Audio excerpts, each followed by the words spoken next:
And this is Mission Control Houston, so the Expedition 40 crew currently on board. Station crews typically training for an average of about 2 years ahead of their 6-month voyages on orbit. NASA always looking to better prepare the astronauts for their time in space and also better prepare the agency itself for future missions, not only to the station, but as we look to go even further into deep space. One training method known as an analog, where we're able to simulate some of the environments that astronauts will see in these isolated deep space situations, is called NEMO, or the NASA Extreme Environment Mission Operations, where astronauts from around the globe will go down to Aquarius, which is 60 feet underwater off the Florida coast. One mission, NEMO mission, just wrapped up in July. Another one scheduled to begin just coming up soon in September. This one will be commanded by NASA veteran astronaut Randy Bresnik. Randy joining me here now inside of Mission Control. Randy, thanks so much for joining me. Really appreciate it. Good to see you here this morning.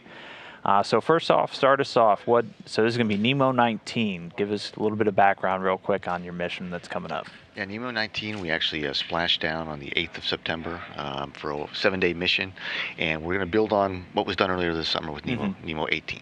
The NEMO team works really well every year, diligently to try and get analogs and fill in the gaps between what we know now and what we maybe might want to do with exploration missions in the future.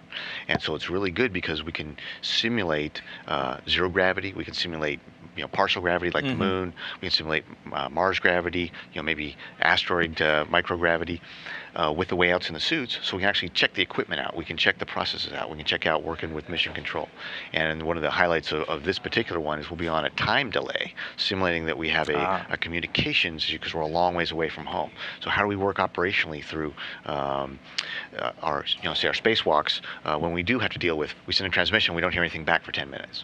So there's going to be that long of a delay. So what kind of a mission is that kind of simulating? Is that like you guys are on Mars? Is that you guys are at an asteroid? What is that? What is that kind of taking place? That's somewhere in between Mars and here. I think if I'm correct, I think Mars is a 20-minute with current technology. Wow. Now, maybe with NASA and some of the stuff we're working, we're able to come up with a better communications technology that cuts down that delay.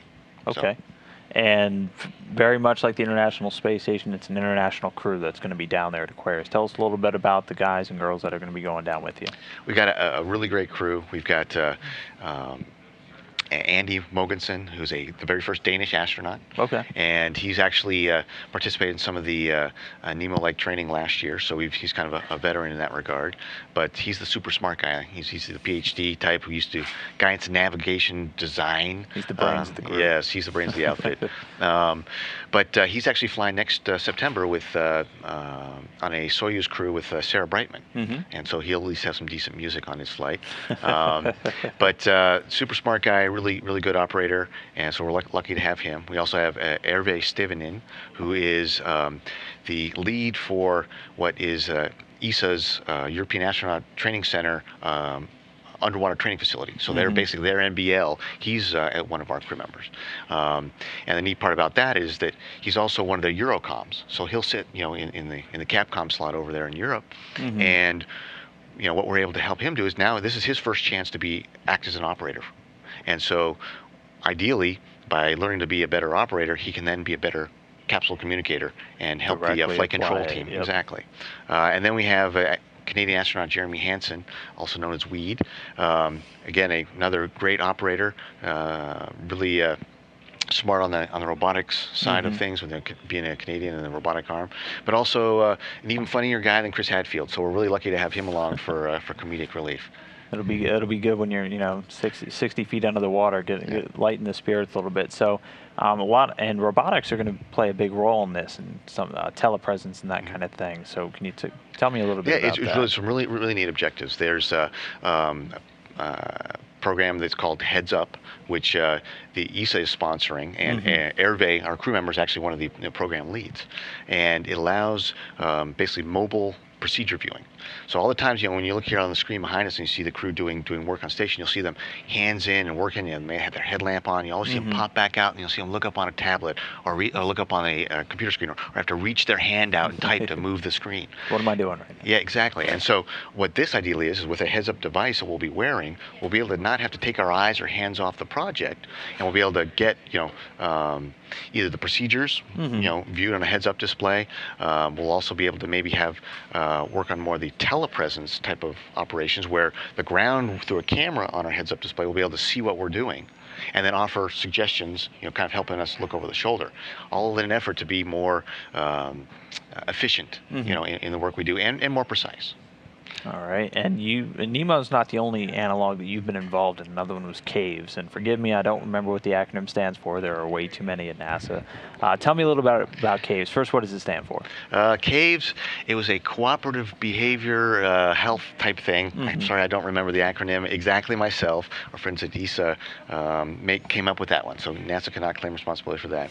But it was actually in the CAVE complexes in Sardinia in Italy, and I was fortunate enough to be part of the first expedition in 2011 where we went over there, and it really was a phenomenal analog. We try and get the environment such that people can train there and get some sort of the sensations and feelings and operational concerns that we'd have up in space, so that once they get to space, it's that much easier because they've sort of been there a little bit before. So previously we'd always been in partnership with the National Orbital Leadership School, NOLS.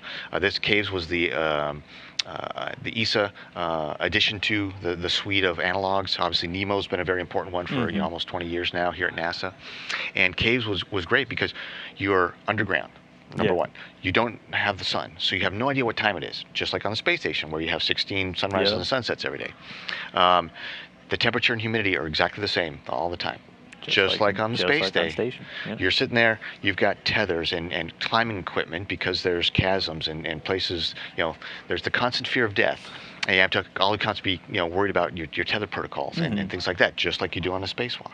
You have to take care of your own bodily functions and bring that out with you and take care of it just like we do up on space station. So a lot of parallels. A lot of parallels. And it was just really, the most amazing part was the fact that it's an environment you've never been in before. And as you could see from the pictures that they displayed, absolutely gorgeous and just amazing. And we were actually mapping out parts of the cave complex that have never been mapped before.